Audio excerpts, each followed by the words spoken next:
E olha, agora chegou aquela hora do quadro, como acontece sempre todas as quintas-feiras, do quadro Fala Defensor. E está no ar.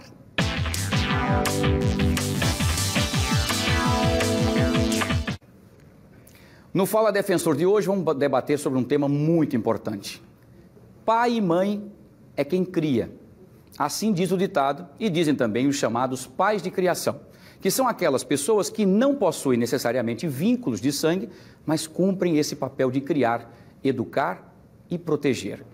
Mas você sabia que a justiça já prevê a possibilidade de oficializar essa relação afetiva no documento da criança ou adolescente, sem apagar a existência dos pais biológicos? É sobre esse assunto que nós iremos conversar agora com a Defensora Pública, doutora Bruna Cavalcante, que está conosco aqui via live. Doutora Bruna, mais uma vez, boa tarde, seja bem-vinda aqui ao nosso Fenômeno Fica Alerta.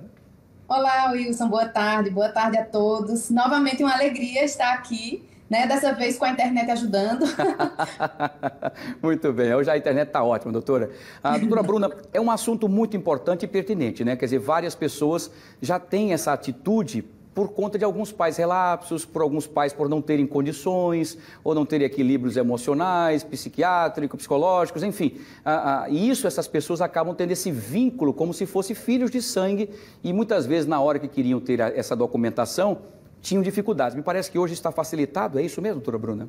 Exatamente. A paternidade ou maternidade socioafetiva é uma realidade que o direito não pode fechar os olhos, né? Não é uma coisa nova, a gente sabe que isso é um fato humano que vem já há muito tempo, mas que ganha cada vez mais um relevo e a proteção jurídica, né? Eu acho que de fato, os tribunais andaram muito bem ao reconhecer a paternidade e a maternidade socioafetiva e, além disso, ao evoluir para reconhecimento até da multiparentalidade, né, que é aquela situação em que existe ainda o vínculo afetivo e o vínculo biológico com o pai ou com a mãe biológico, que está lá no registro, mas existe também um vínculo filial, né, essa relação, esse sentimento de pai e filho entre o indivíduo e a criança, né? E aí há uma reciprocidade nesse sentimento e, de fato, precisa da proteção jurídica, né? Embora não haja uma lei específica que reja a matéria, existe aí um regramento do CNJ e que já veio para atender às demandas judiciais, que não são poucas. Agora, doutora Bruna, a gente tem as perguntas que estão chegando também, daqui a pouco vamos fazê-las. Nesse caso aí, continuam os pais biológicos contendo no documento da criança ou do adolescente, enfim.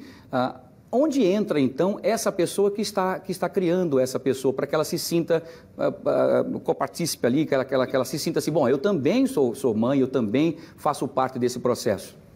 Pois é, tudo isso tem um grande fundamento, né, que é a questão do afeto, de se valorizar e de se reconhecer juridicamente esse vínculo que de fato existe, né, o que a gente costuma chamar em direito de posse do estado de filho. A gente cria uma pessoa como se fosse nosso filho, mas aí quando chega no momento de uma representação judicial, numa representação efetiva daquela criança, daquele adolescente, ou até mesmo de um adulto, se torna difícil por conta de não haver essa possibilidade de registro. Mas isso foi ultrapassado, né? E a gente tem a possibilidade de se reconhecer a paternidade ou maternidade socioafetiva diretamente no documento dessa pessoa. Ótimo. Da criança ou adolescente.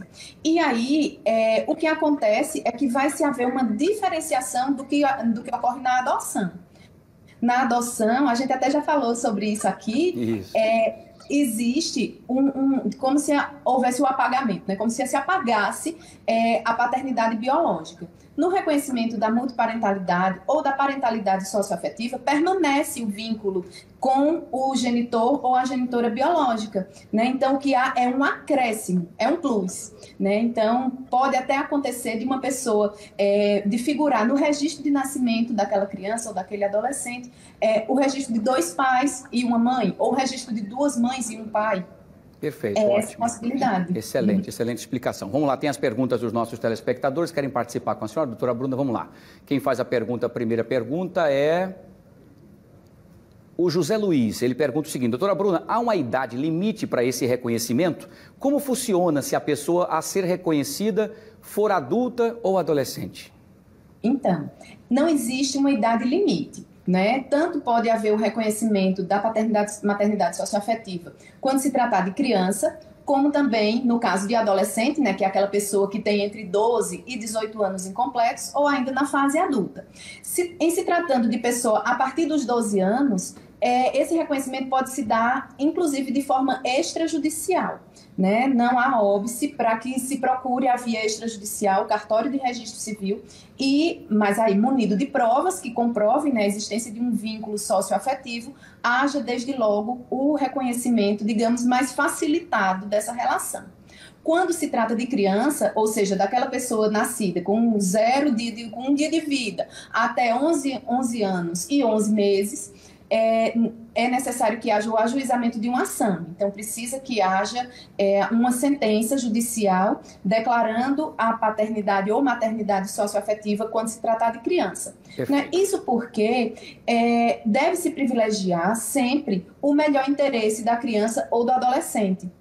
Quando se tratar de adolescente, inclusive, ele vai precisar ser ouvido para dizer se concorda com essa inclusão, digamos assim, de mais um pai ou de mais uma mãe no seu registro de nascimento. Perfeito, doutora Bruna, muito bem. Tem mais a segunda pergunta aqui feita para a senhora aqui no Fala Defensor. Vamos lá, quem faz a pergunta agora é a Mara Cavalcante. Ela pergunta o seguinte: doutora, é necessário que os pais biológicos concordem com a parentalidade afetiva para fazer a ação? Não é necessário, né? O que muitas vezes acontece é que em algumas situações existe a figura ali do pai ou da mãe registral e essa figura simplesmente desapareceu do convívio, né? Então, a pessoa acaba sendo criada, às vezes, pelo padrasto ou pela madrasta e forma-se essa relação que configura muito bem o que você falou no início, né, Wilson, de que pai ou mãe é quem cria e não quem coloca no mundo, né? Então, não é necessário que haja o consentimento, que haja a anuência. Só que aí, nesse caso, quando não for possível colher a concordância da pessoa, é necessário que haja o ajuizamento de ação, ou seja, somente por via do processo judicial é que a gente vai conseguir realizar a inclusão do nome da pessoa no registro de nascimento. Perfeito, muito bem. Vamos lá para a terceira pergunta de quem quer participar com o nosso quadro Fala Defensor. Deixa eu ver, quem faz a pergunta agora é a Maria Eduarda, doutora Bruna. Ela pergunta o seguinte: se fizer um processo para registro do parentesco por afeto, o vínculo com os pais biológicos será eliminado? Então, diferentemente do que acontece na adoção, não existe, no caso do reconhecimento da paternidade ou maternidade socioafetiva, o rompimento do vínculo biológico, né? O vínculo biológico, que é aquele que vai estar ali no registro, inicialmente, ele vai permanecer. Havendo ainda a declaração de multiparentalidade, ou seja, eu sou filho de A e B, mas os meus pais são separados, e aí eu convivo com o meu padrasto, e o meu padrasto quer também assumir essa função, essa responsabilidade de reconhecer que é mesmo o pai afetivo, é possível que haja a inclusão e aí, inclusive, também colocar o sobrenome, né? Acrescer o sobrenome no nome do filho que está sendo reconhecido. Tudo isso sem retirada dos nomes dos pais biológicos. Maravilha, excelente informação. Vamos lá para a quarta e última pergunta de hoje. Vamos lá, quem faz a pergunta para a doutora Bruna, defensora pública, é o Januário Franco. Ele pergunta o seguinte: doutora, o que é parentalidade afetiva? Padrasto e madrasta estão incluídos?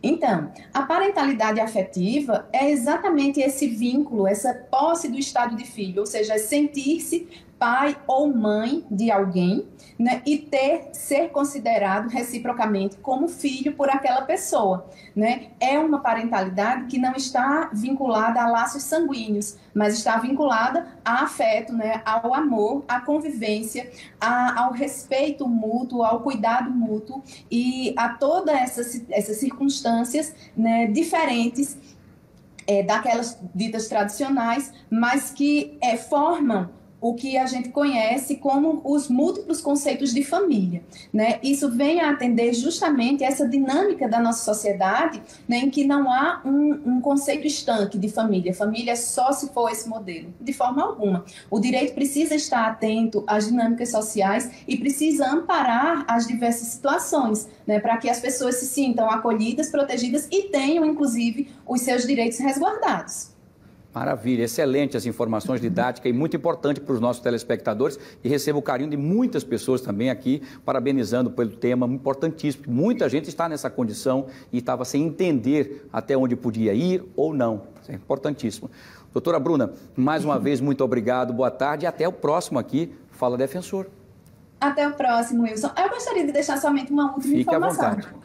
Então, vejam só, apesar da facilidade, né, desse reconhecimento e da importância que se tem, é muito importante ainda que a pessoa que vai reconhecer a filiação socioafetiva de uma outra pessoa tenha em mente de que essa situação, ela é imutável. A partir do momento em que há o registro do nascimento, com a inclusão dessa terceira pessoa, né, como pai ou como mãe socioafetiva, existe aí a formação desse vínculo, e assim como o vínculo biológico é um vínculo que não se dissolve, né? Então é preciso sempre ter, além do amor, do carinho, do afeto todo, ter muita responsabilidade e estar ciente de que isso pode trazer implicações como, por exemplo, questão de alimentos, questão sucessória, questão previdenciária.